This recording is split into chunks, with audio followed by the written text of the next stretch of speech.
How's it going, everybody? And welcome back to the Real FI Podcast. I'm your host, Patrick McGrath, with my co-host, James Rippion. How's it going today, James? Going well, man. I think we're going to have a great episode today. We've got a longtime friend of mine on with us, Camille Spinelli. She's going to talk about some of the things she's done as far as real estate and also lending and some of the cool business ventures she's got, her feet and hands into right now because she's going in with both hands, both feet into everything all at once. So we're going to hear some really cool lessons from her. And that being said, let's get to our guest. Camille, why don't you introduce yourself a little bit and give us a little bit about background about yourself and, where you're coming from. Absolutely. I'm Camille Spinelli. I'm so excited to be here with you, James. We met in the beginning and kind of in the beginning of our journey or somewhere in the beginning. And both of our portfolios have grown. So I kind of have like a little bit of a rags to riches story. I come from a very poor background, and I kind of the big caveat is I left school at 10th grade. As of right now, I own three businesses and have a pretty hefty portfolio that, is exciting, that I love to share with people doing real estate. So let's wind this back. Like 10th grade, you left school. Yep. Where are you at, and like where do you go from there? Because that's personally, having been someone who's gone through way too much formal education, it's hard for me to even conceptualize starting at that point. So, tell us a little bit about, where you're at in life and like where you went from there. Yeah. So I think what it gave me is, coming from a very poor background, it gave me grit. I hated school. It was not my thing. I was over it. And so I left school, and when I was 20, I started my first business, which was an entertainment company. And so somehow my entire life I've had just this entrepreneur mind. So it's making money out of something, or if everyone else is doing it, I go against the grain, or whatever the case may be. So I dropped out in 10th grade, ended up going getting a GED just because I wanted to try out for Redskinettes, and ended up finding out that you can make money by going to school with a Pell Grant if you've been away from home for long enough, which I was. So at that time, I'd opened up my first business, which was an entertainment company, made a lot out of that. And then 2008 happened. 2008 happened, and I ended up getting rid of that company, going back to a regular restaurant job, becoming a manager. And I was like, well, I make money on paper now. I can, for any IRS agents, I made money on paper, but you know what I mean? W-2 income is what we're speaking of. So I was able to get I got my first house. So, right after the crash happened, my first house, I got it for $112,000. Ended up selling it in 2020 for $338,000. So pretty good first investment. I lived there. I house hacked. I had 2 other bedrooms, and I rented them out, never paid a mortgage the entire time I was there. So that was essentially my first house hack. That's really cool. That's really, really cool. So and I'm only stopping just in case. Yeah, no, you're good. You're good. So you dropped out. You started your first business at 20, 2008 happened, and then you went back, had a manager position at a restaurant, get your W-2, you're able to qualify for a loan, you go out and you buy your first property. So at what point in time is this? And then how did the whole real estate thing kind of happen from there? So while I was down there, throughout my time being there, I was working in retail throughout that time. And I met my husband, who was my boyfriend at the time. And he lived in, if anyone's familiar with the Mixing Bowl, it's Northern Virginia and a lot of traffic, but I lived in Northern Virginia and he lived in Frederick. So one day on my way up there, I have a LA Fitness membership. And so I stopped off because the traffic is ridiculous, and saw there was a sign for an opening for a juice bar, which we were pretty new in our relationship. And I said, hey, you want to start a juice bar? He's like, okay. So I don't know why, as pragmatic as he is, he jumped on it. So my second business was a juice bar, and food is just very difficult. So we ended up selling it and buying our first actual rental, which was a condo in Myrtle Beach. So We bought the condo in Myrtle Beach. We started to get really serious. I moved up there and started renting out my full house with a property management company. So we had that house and we had the rental in Myrtle Beach. Then my grandmother passed away and had a house that was left to me. It was not a type of house that any real estate investor would really want. At least that's what I thought. It was a very depressed area. The property was unique. I hear myself saying this and I'm like, this was a phenomenal property, but I just didn't know enough back then, because I thought to make this property worth something, I had to make it into 8 apartments, which it had the space, but the infrastructure was from the 1800s, so it was bad. So I ended up trying to sell that property, didn't happen, and found a guy to do a rent to own. So this was my first rent to own lease situation where I'm the bank for 15 years and I maybe didn't sell it at the price that I want, but over that time frame, I'm going to get all that money back, which is really awesome. I also don't have to fix anything. He is the actual owner. So another different strategy, kind of like just things are falling in my lap, right? So then, this is about 5 years ago, all of this happened. We decided to buy a bigger home and upgrade because we were living in a small townhome, and I talked my husband into renting that situation out instead of selling it. And now that I'm a lender, we did a really, awesome job. Sometimes a little tip I like to tell everybody is most people think that they should put 20% down on a house to get the lowest interest rate. And sometimes if you put 15 and pay that tiny bit of PMI, you'll notice that because you have that interest or that insurance on there, they'll give you a kickback on the interest and make that lower. So that was a really good thing for us and helped me talk my husband into renting our townhome, which is what we did. So we turned that into a rental. So at this point, 5 years ago, we have 3 rentals. 2 of the properties we lived in, one rent to own situation from a deceased grandparent, and the rental that we bought from selling our blood, sweat, and tears juice bar business. I'm just morbidly curious for whatever reason. How much did you sell the juice bar for when you finally got out of that business? Like what did that transact? Yeah, I think it was about 70,000 or 75,000 because we bought this condo that I'm actually staying at right now. We are at the beach at our Myrtle Beach for $72,000, which has now doubled in appreciation. That's awesome. Yeah, That's very awesome. I love that. So you actually, were able to get some capital back and then you reinvested that. And here you are now talking to us about your real estate portfolio and where you are now 5 years later at your same beach condo, kind of full circle, which is really cool. So at that point, after selling the condo, I was listening incessantly to Bigger Pockets, right?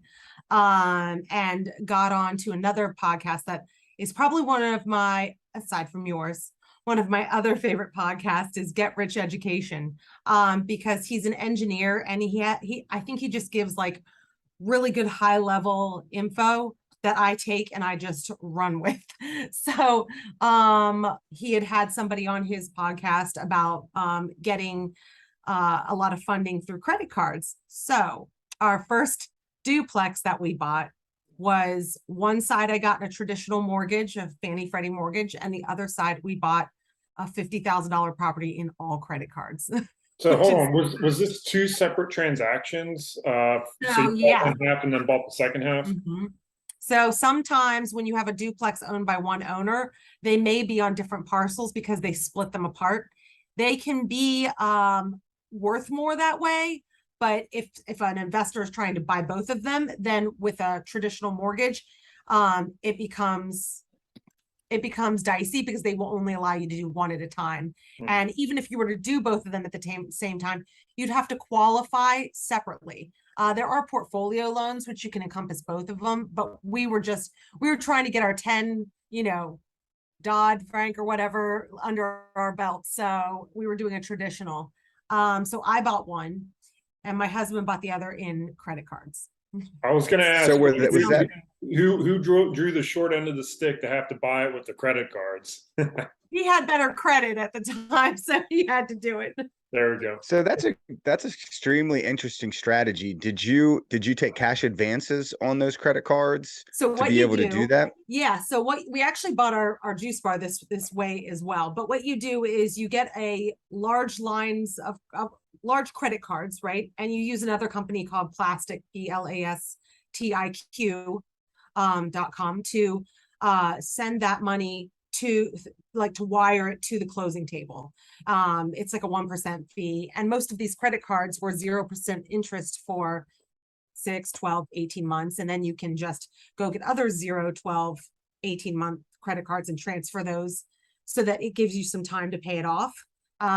We had paid we had $20,000 left at 18 months, and we decided to refinance at that time. And we were able to pull out everything we put in. So we did a complete burr on that property.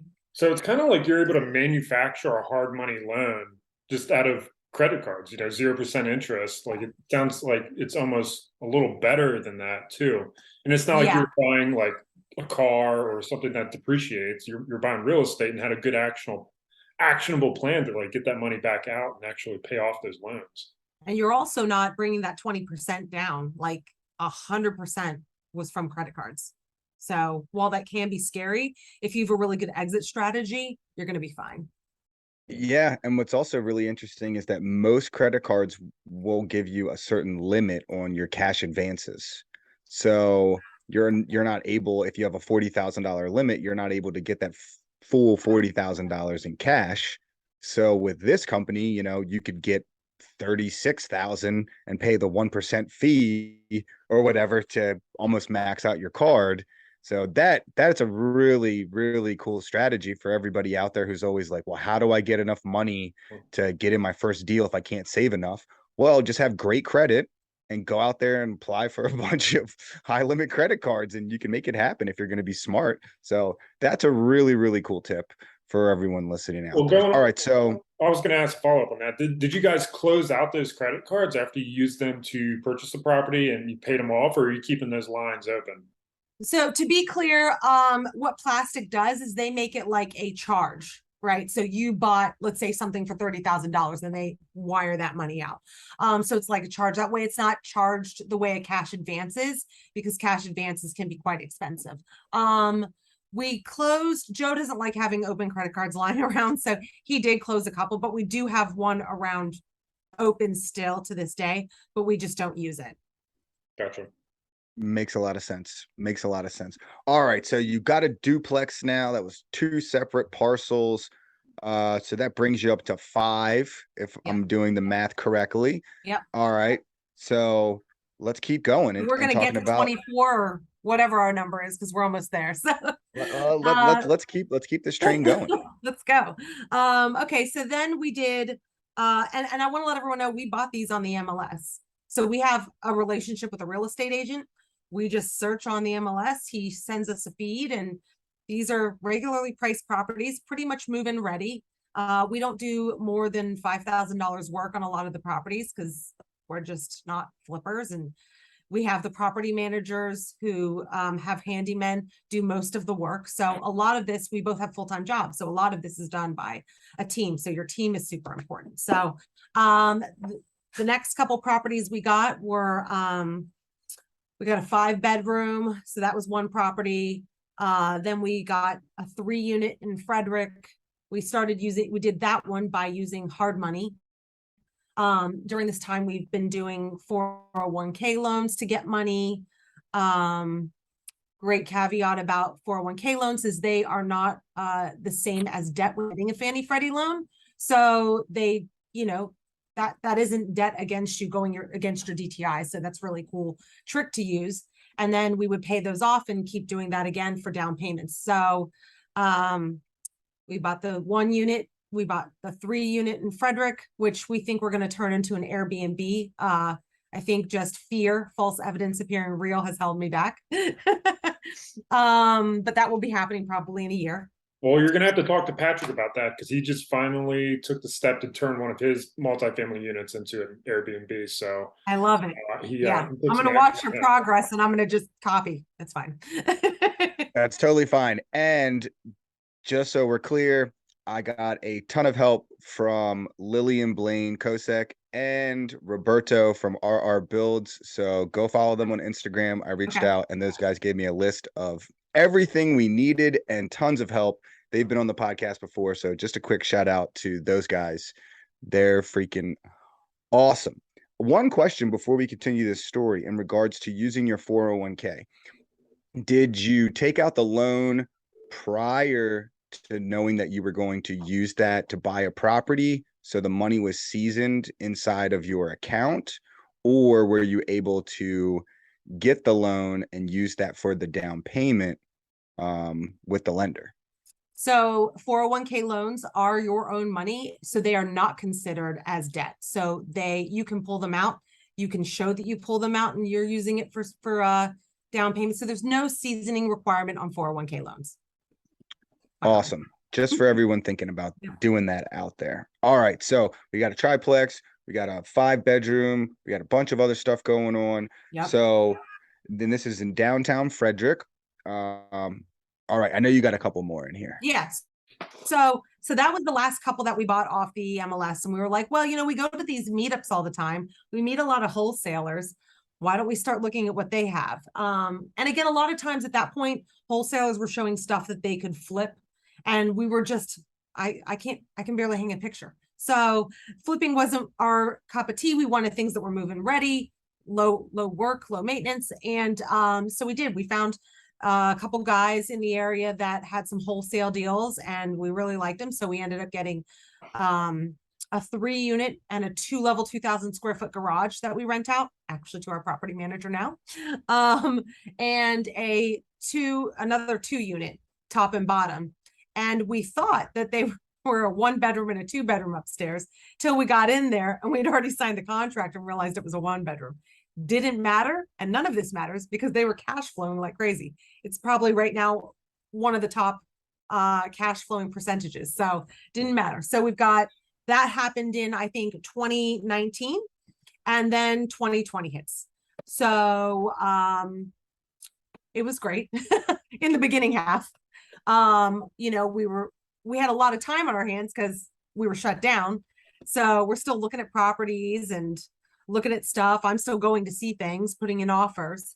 And I ended up pulling money out of my 401k for down payment money. And then because of the pandemic, this is probably something that'll never happen again, but we capitalized, right? So in a bad situation, that's where a lot of what millionaires are made in these kind of pandemic situations or in downturn situations. So what we did is we used something called the QRP. It's called a qualified retirement plan. And we were able, due to the tax plan at the time, we were able to pull out $100,000 out of our 401k and roll it over to a qualified retirement program. We were also allowed to take a loan to ourselves for $100,000 and use that. And we had to pay it back in 5 years. But those payments were deferred for 12 months. Imagine getting $100,000 of down payment money that qualifies as down payment money that you don't have to pay back for 12 months, starting at 12 months. I mean, this was just like the best thing ever. So I think we bought like 5 or 6 more units at that point. And was that because of the pandemic, they were allowing people to access their funds to be able to do that? Is that why you were able to do that? Yep. It was in the tax plan or whatever plan that they had come out with. And it was a way for people who were affected by the pandemic, which we were. We actually both ended up losing our jobs shortly after that.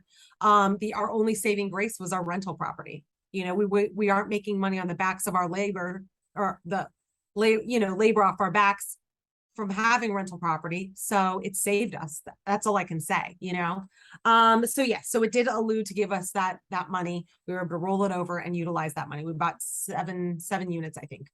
Then go ahead. Sorry. I was just gonna say that is so important.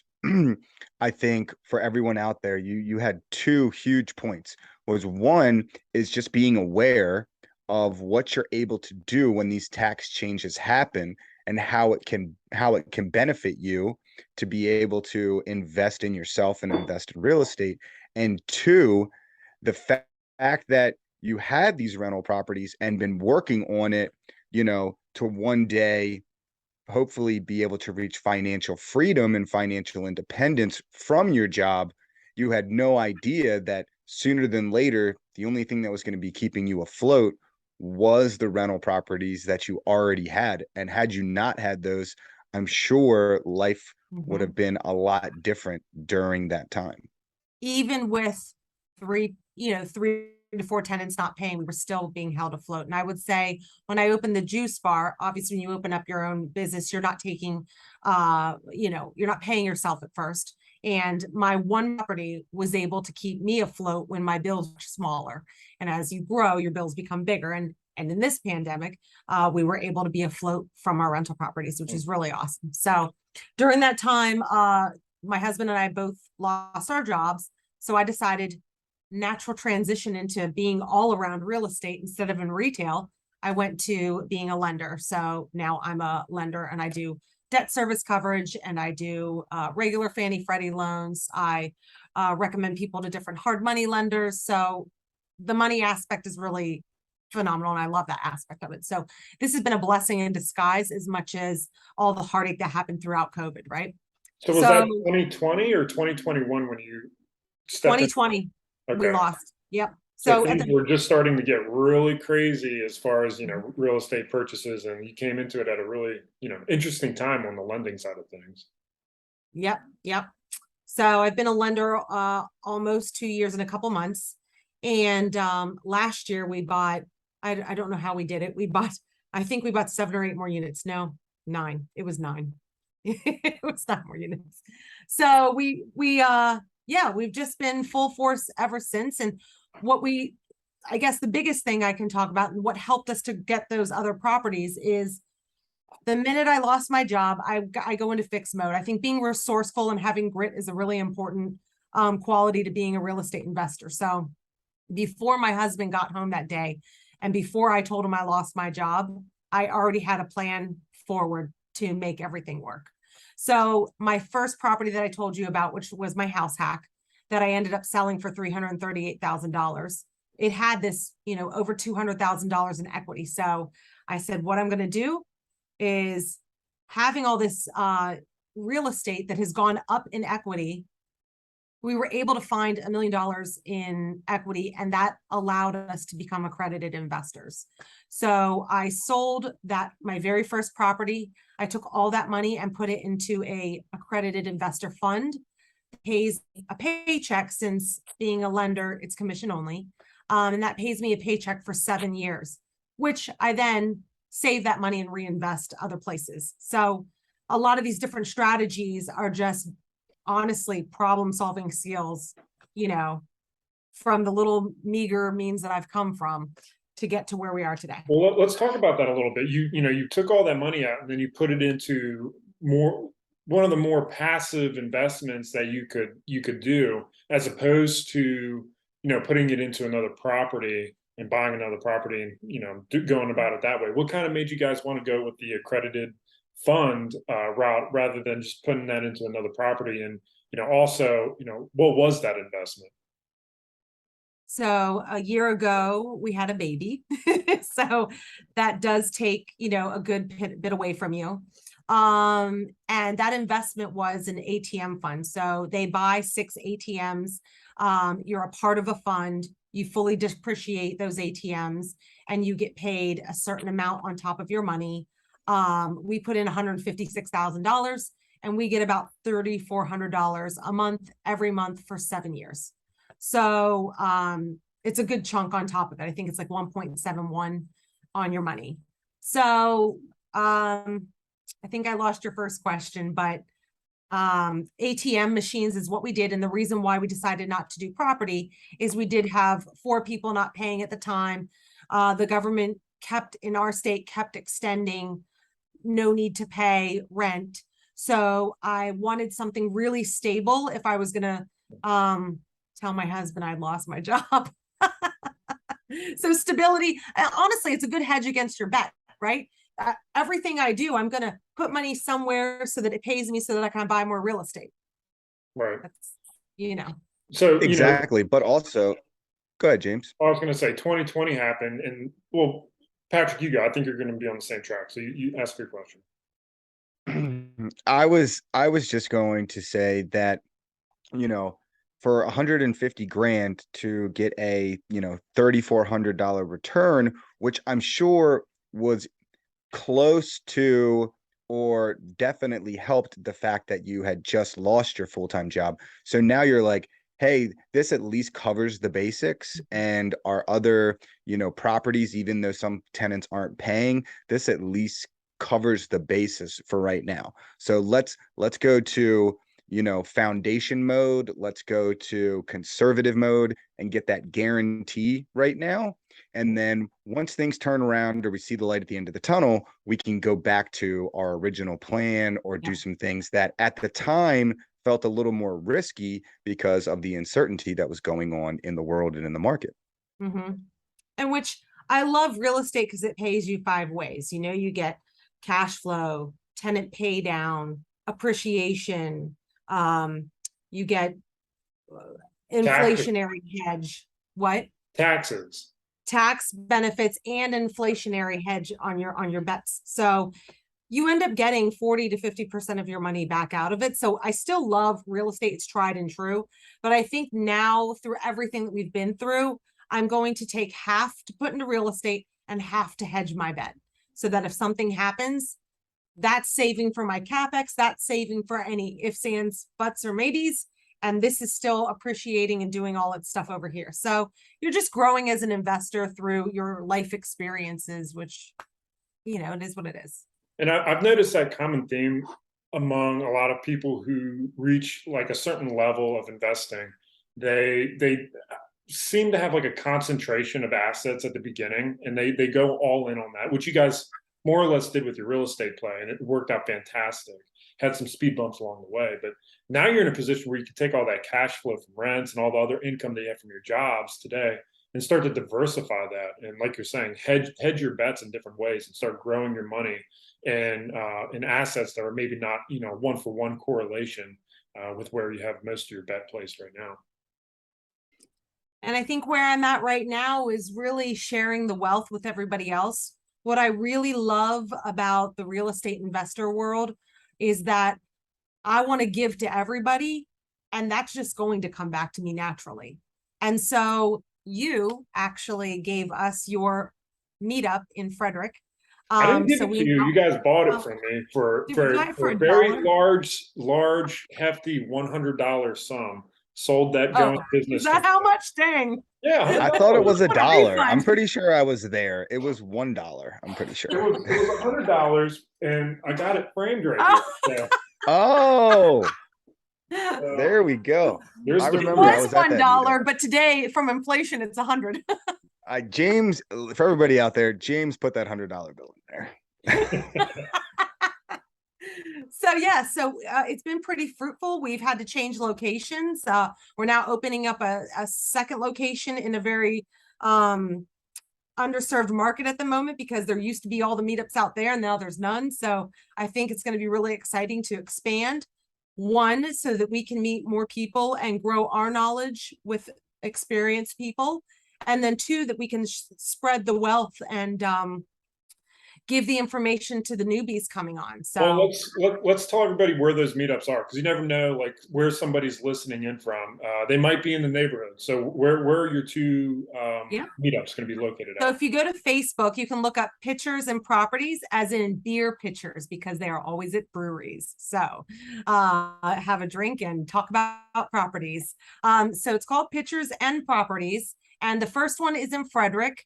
And the next one we're starting in October is going to be in Hagerstown, which is where most of our rental properties are anyways. Gotcha. Very cool. And, Patrick actually has, go ahead. I was going to say, I was like, I can attest. No, I was going to say that I can attest that the meetups are fantastic. I mean, that's really kind of how I met James. Everybody's heard the story before, but he invited me after we met to the meetup.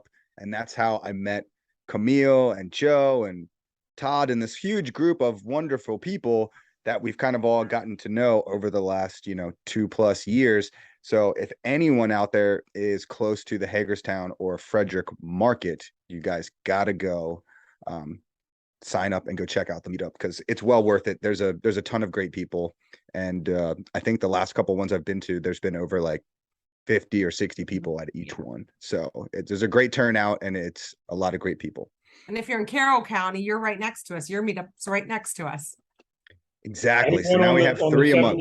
I-70 corridor right there. You're going through Maryland, you know, you can stop at a meetup almost anywhere. So that's perfect. And I'd like to say that come visit us because we're more like a family. Like I love everybody there. Like we're so high after we leave. Like we love it. So come be a part of the real estate family. You might learn something. You might enjoy yourself. So now that I'm a lender, I think just the natural transition of what I do. I don't get clients the traditional way. I really just like to make friends and teach people how to do what I do. And a lot of times they end up using me. So again, on that Frederick Pictures and Properties site, you can always message us. We answer pretty quickly. It's me and my husband. And if you're a newbie investor out there and you've never done this before, reach out to me. I'd love to listen, give you an ear. And I actually teach a newbie investor class. It's 6 classes. And usually by the end of it, I'd say 95% of the people have their first property or on to their second. So great success rate. I make it really easy. The whole reason why I created it is just because I went to a lot of meetups and no one could tell me how to do it. They were just like, yeah, do it. It's fine. You're going to be good. Just do it. And that didn't give me a plan. And I really try to just kind of walk you along with what I've done and get you planned to get there.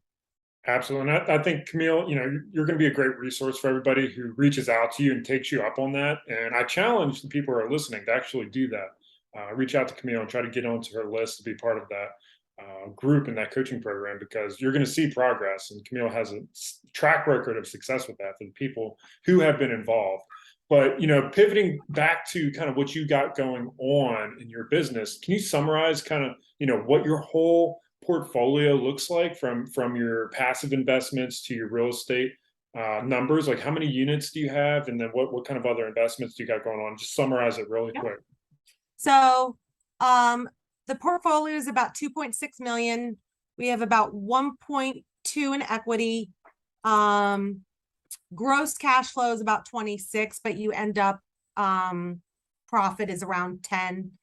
Then we have our passive investment fund investments, which are about the 34. We just bought into 2 more, a car wash fund, another ATM fund with some 401k money. So, you know, we did this in about 5 years, and this was on $2 $60,000 a year incomes. It's just thinking in the future, putting your eye on the prize, maybe buying some clothes at Walmart, being a little frugal. But 5 years when you're older is such a short time.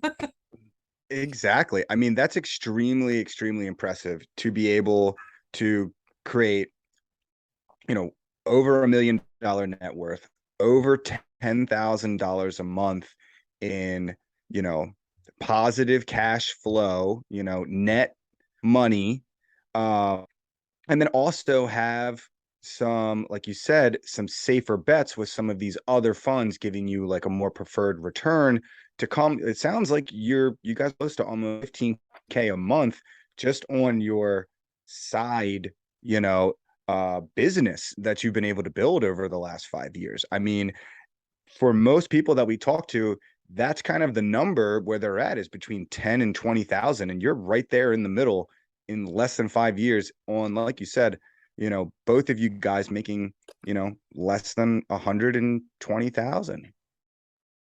Yeah. So with that, like, what was your why behind it? Like, give us like what all that motivation was to be able to push through and make this happen in such a short period of time. So I think a part of my personality type, 1, I'm a big problem solver. 2, I don't take no for an answer, because when I believe I can have something, I find a way to have it. Like if someone tells me no, I say, how do I get to that then? If the straight line is a no, then what's the wiggle around to get to the yes? And then also growing up and seeing, you know, a single parent mom, a broken home, uh, being worried about pulling $20 out to go out to eat. You know what I mean? I don't ever want to be there. I don't want anyone to be there. And no one has to be there. It's a mindset. And it's so hard to, when you say it's a mindset, you can't just magically change your mind. But what you can do is know that there was a way out. And I always say, easy road now, hard life ahead. Hard road now, which won't be that long, I promise. Easy road ahead. And I think we've made the sacrifices now for that easy road that's really helped us through one of the biggest pandemic lifetime. So I love that. Couldn't And agree. that's great advice to have. I don't think a lot of people appreciate that. The amount of sacrifice. The more you sacrifice earlier, the way more it pays off down the road.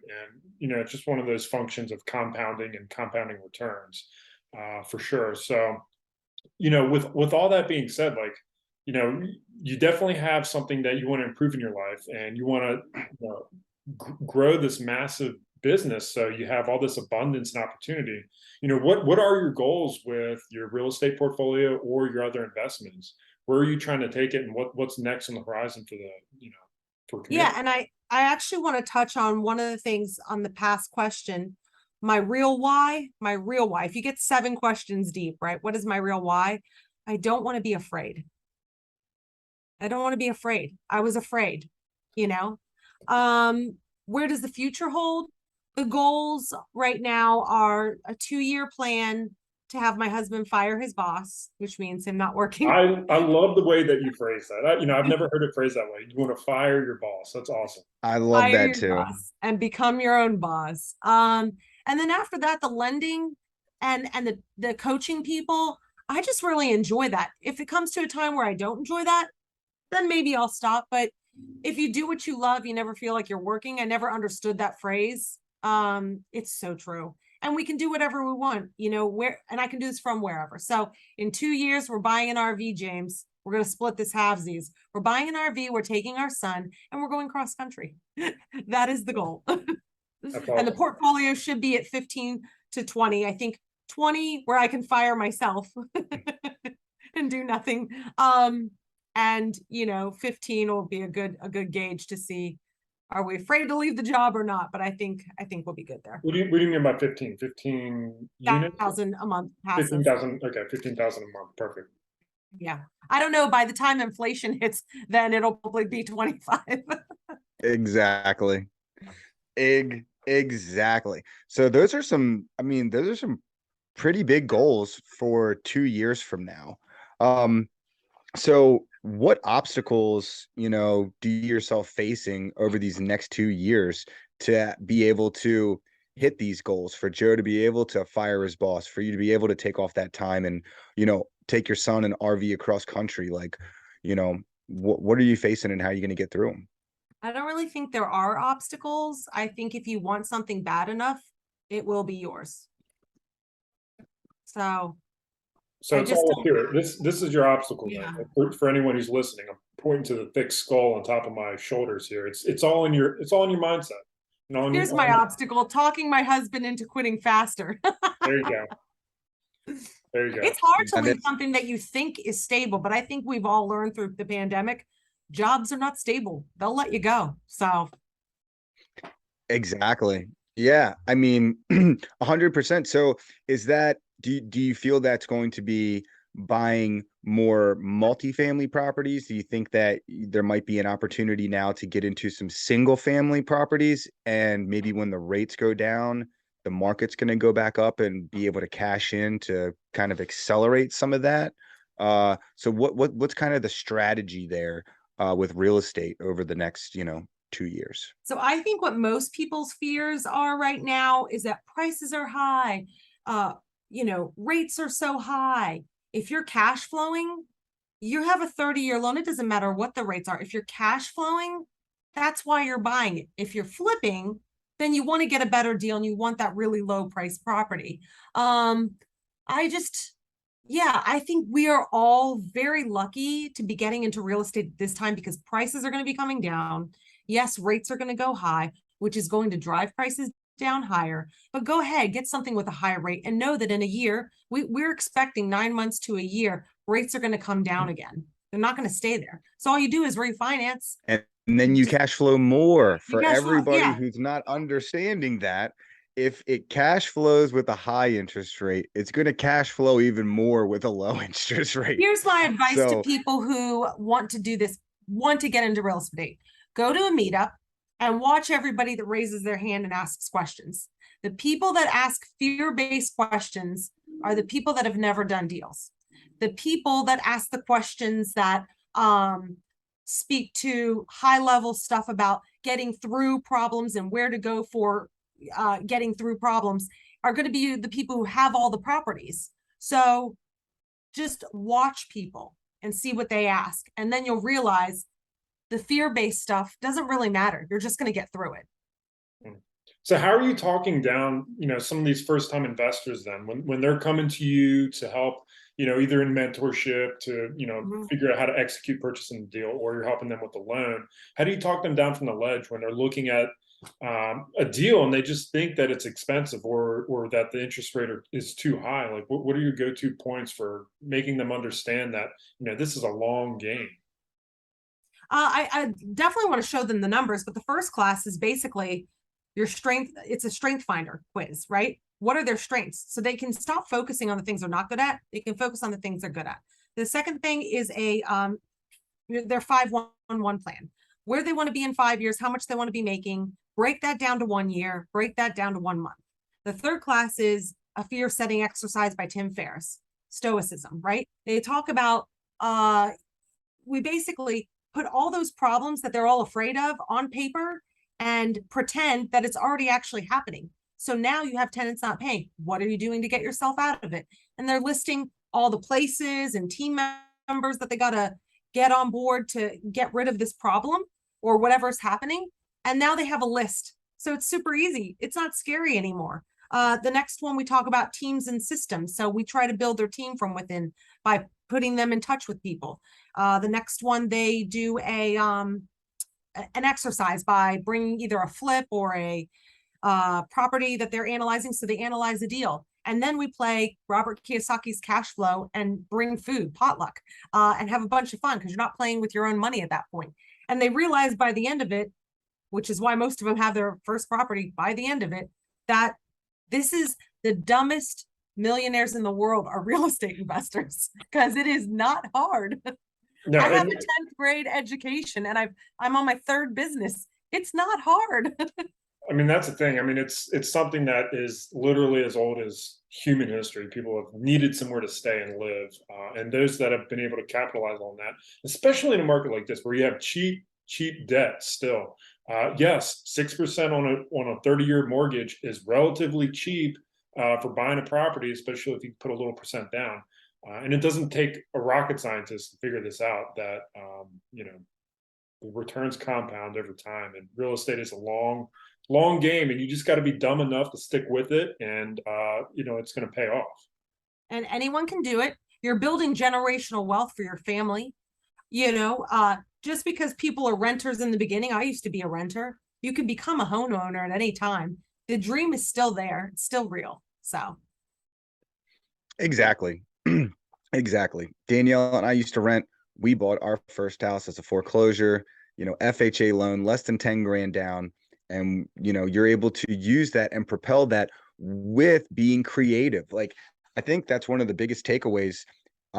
I know for myself, and I hope for a lot of the listeners out there, is just how creative you've been able to be with, what you have. And the tools are your, like you said, your grit and your mindset, and you're thinking about how can I solve this problem, instead of letting the problem, put you in a place that you can't get out of. So, I mean, I think that's so fantastic with all the different creative ways you've been able to get money and just, worry about how, not why I'm in this situation. How do I get out of it? Not, basically consuming yourself with why you're in it. So that's really, really, really cool, and a huge takeaway for me. I have to say, like, it makes me, I know I think I'm pretty creative, but it makes me definitely want to think about even more creative ways to expand my business and grow this success that we've been able to have just by hearing the story today. Awesome. The last thing I think I want to leave people with is, let's say you have your 2, 3, 4 properties. And why did I choose to sell Virginia? Not just because it had so much equity in it, right? So remember, I bought the property for $112,000 and it was renting for $1,700. That's pretty good cash flow. Am I going to get that anywhere else? Well, when your property appreciates to $338,000, you should be getting $3,300 in rent to continue that 1% rule. So why would I leave that equity there when I know I can make 1% all day? Even a little bit less, I would still make more if I pulled that equity out. So for those of you out there who have a couple properties and you're like, man, I'm getting so much cash flow on this, don't be so tied to the property. That is your that is your propeller to go forward, that equity. So I'm always looking at my portfolio to see where we're missing things. Well, it's all about opportunity costs, and you want to put your money to the most efficient, best use to propel your guys' cash flow and net worth at the same time, as fast as it can possibly go. So, sometimes that requires shifting assets around, whether it's, pulling out equity or just fully selling it and putting that money elsewhere. And that's why, like, something like a pandemic could show that to me. Whereas I may have never looked at that before. So with every bad thing that happens in life, I am so thankful because it opens my eyes to something new that I never would have been able to experience had I just stayed in that one closed mindset. That's so perfect. That's so perfect. I always have this saying that, is it really the wrong path if it points you along the right journey? So when all those mishaps happen, like, they happen for a reason, and typically it's to help you build, to guide you to where you actually need to go. So with that being said, I think it's a perfect time to get into our last segment of the show that we like to call the Big Four. So James, take it away. So Camille, this one, I want you to tell us, for our first question, what's something that you do that feels like a financial independence hack, something like a cheat code that kind of just propels your wealth building to the next level? And it could be playing Robert Kiyosaki's cash flow. Like, that's a great tip. Like, you learn a lot. No, I think it's actually always looking at your numbers. I'm from a sales background, so always looking at what you're saving, always looking at your portfolio, always looking at where you can maximize things. So really just putting your goals, actually, no, I know the hack. Putting your goals on the refrigerator, which is what we've done for the past 5 years, and we've always hit our goals. I love that. My problem is I put my goals on a white erase board, so they keep changing, and I keep wiping them off to put, like, Amy will wipe them off to put recipes up and shit, so they keep going somewhere. So I need to write them on hard paper with pen and staple those tape that sucker to the fridge. I like that. You should staple it to the fridge. I think that would be a great idea. I actually drew little pictures for each stream of income of things that we've done, that we do, and that we have money funneling in from. So 7 streams of income. We have pictures of all those income streams on a sheet on the refrigerator. That's awesome. And as I look over here, I have a little vision board with everything printed out and posted on there, so you can't change it. So that's awesome. You won't get to it. That's right. You got to envision them every day. So, man, what a great answer. Let me do a plug real quick. And for anyone who needs help materializing your goals, writing them down, we do have a goal sheet that you can download. Give us an email and we can share that with you. You guys can plug and play, put all your goals in there and track them on a daily basis. So let us know. That's right. And James, where do they email to get that goal sheet? That's a great question, Patrick. You're going to go to info@therealfi.com. That's info@therealfi.com. And that'll go right to me, and I'll respond to you and go from there. Excellent. All right. Now, we call this next one resources, and we just gave you a resource, but this one's for you.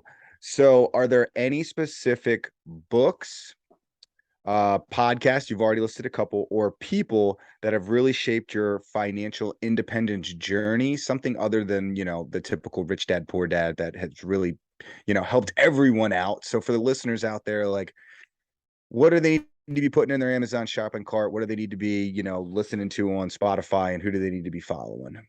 You guys first. And then 2, again, Get Rich Education. I've got some of the best tidbits from that. And actually, I've used 3 of the companies that he's had on from that podcast. What's Funding that name? Plastic. Is it Keith? Go ahead. What's his name? Keith Weinhold. Yeah. Keith Weinhold. That's awesome. Any books? Do you read it all? Do you got any books, or are you I'm a fan YouTube of and podcast kind of girl? I'm a listener. I used to be on the sales, I had 5 different states. So I was traveling a lot. So it was podcast all day long. I love it. Perfect. I love it. All right, James. So let me hit you with number 3. Camille, this one is you painting a picture of yourself in 5 years, either in terms of your personal life or your business life. Like where is Camille, and then by that extension, Joe, in 5 years from now?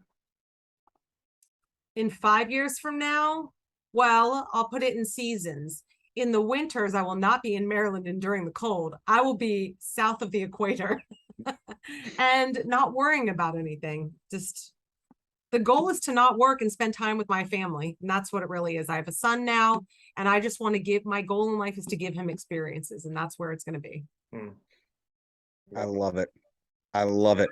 All right. So for everyone out there that wants to get in touch with you, either to find out about the meetup, to get in your mentoring program, to talk about some of these DSCR loans, and if you can help them buy their first rental property, or also just say, hey, I loved hearing you on the podcast.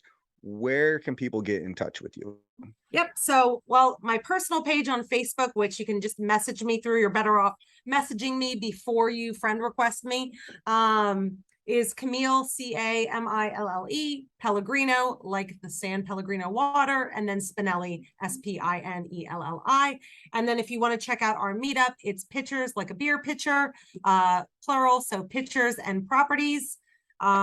Check us out there, send us a message there, and then I will give out my email if you message me, and my phone number, and we can always chat. That's awesome. All right, guys. Well, you guys know the drill. If you love this episode, if you hated this episode, please leave us a review. We are on Apple, Spotify, Google, Anchor, YouTube. Yes, we do have a YouTube channel. Go subscribe, where we upload everything. We would love to hear from you, or you can go to therealfi.com and leave us a review on there that will get uploaded to the website. So with that being said, one last thing, we are going to start doing a win of the week. So for any of you listeners out there that have a win that you would like James and I to share on the podcast and help share in the success of this community that we've been able to build, make sure to email James at info@therealfi.com, and we're going to tell about it and talk about it here on the podcast. So we'll catch you next time. Peace. See you guys. Thank you for listening to the Real FI podcast, where you learn from the investors that have lived the hard lessons for you. To connect with us during your pursuit of financial independence, be sure to join our community by following us on Instagram or emailing us at info@therealfi.com. If this content made you financially, mentally, physically, or spiritually richer, please make sure to leave us a positive review on your preferred content platform. Cheers to kicking the 9 to 5.